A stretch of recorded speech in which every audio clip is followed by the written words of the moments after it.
बांबू पीक लावा, उत्पन्न मिळवा असं शेतकऱ्यांना सांगितलं जातं. पण आता कोकणातील शेतकऱ्यांसमोर प्रश्न आहे तो बांबू जगवायचा तरी कसा? कारण पीक हातात येण्याआधीच वन्य प्राण्यांचा हल्ला होतो, कुठे वानरांचा फडशा तर कुठे हत्तींकडून बांबूंचं नुकसान होतं. सिंधुदुर्गातील सह्याद्रीच्या पट्ट्यातील गावांमध्ये बांबू लागवडीला चालना दिली जाते. मात्र बांबू शेती करणाऱ्या शेतकऱ्यांसमोर आता नवं संकट उभं राहिलंय. वन्य प्राण्यांमुळे होणाऱ्या बांबू पिकाच्या नुकसानीचा मुद्दा थेट विधानसभेत पोहोचलाय.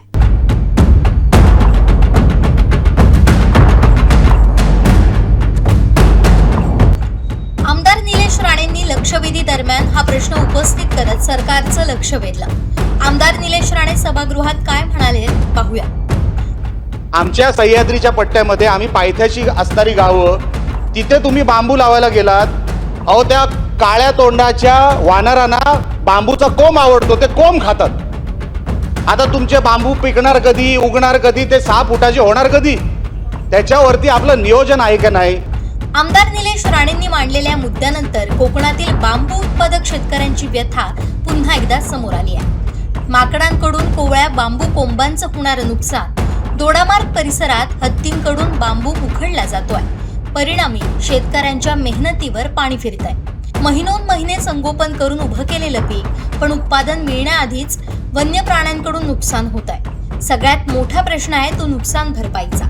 बांबूचा समावेश गवत प्रकारात होत असल्यानं नुकसान झाल्यानंतर शेतकऱ्यांना अपेक्षित मदत मिळत नाही. परिणामी याचा आर्थिक भुर्दंड शेतकऱ्यांना सोसावा लागतोय. गेली अनेक वर्ष दोडामार्ग तालुक्यामध्ये हत्तीने जो काय धुमाकूळ घालून या ठिकाणी शेतकऱ्यांचे जे नुकसान करत आहे हे मोठ्या प्रमाणात या ठिकाणी शेतकऱ्यांचं होत आहे.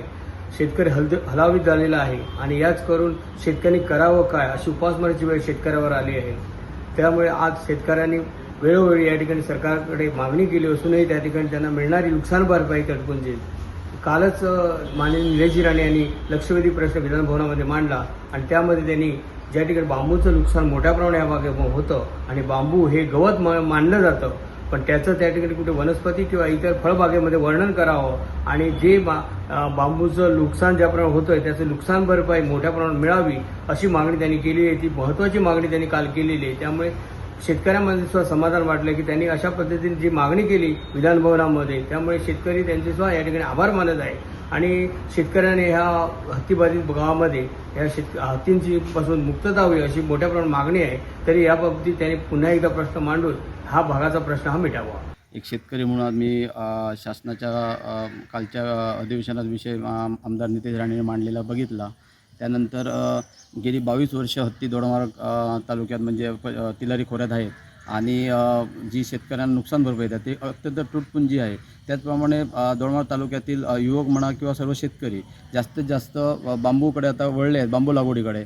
पण आणि शासन पण सांगते बांबू लागवड करा म्हणून, पण बांबू लागवड केल्यानंतर त्या बांबूला शासन नुकसान भरपाई देत नाही आणि ती बांबू जे आहेत ते गवतामध्ये समाविष्ट करून घेतल्यामुळे शेतकऱ्यांचं मोठ्या प्रमाणात नुकसान होत आहे. आणि हत्ती म्हणा, गौरेडे, माकड, डुक्कर हे सर्वच जंगली प्राणी हे बांबूचं मोठ्या प्रमाणात नुकसान करत आहे.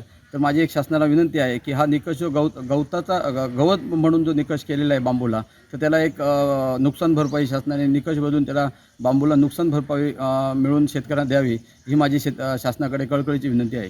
या ठिकाणी आज हत्ती दोडामार्गमध्ये ज्या पद्धतीने नुकसान करत आहे आणि या ठिकाणी शासनाने हत्तींपासून जे बांबूचं नुकसान होतं आहे, परंतु बांबूला गवत ह्याच्यात घेतल्यामुळे नुकसान भरपाई शेतकऱ्यांना मिळत नाही आहे. आणि या ठिकाणी आज युवक मोठ्या प्रमाणात शेतीकडे वळला आहे.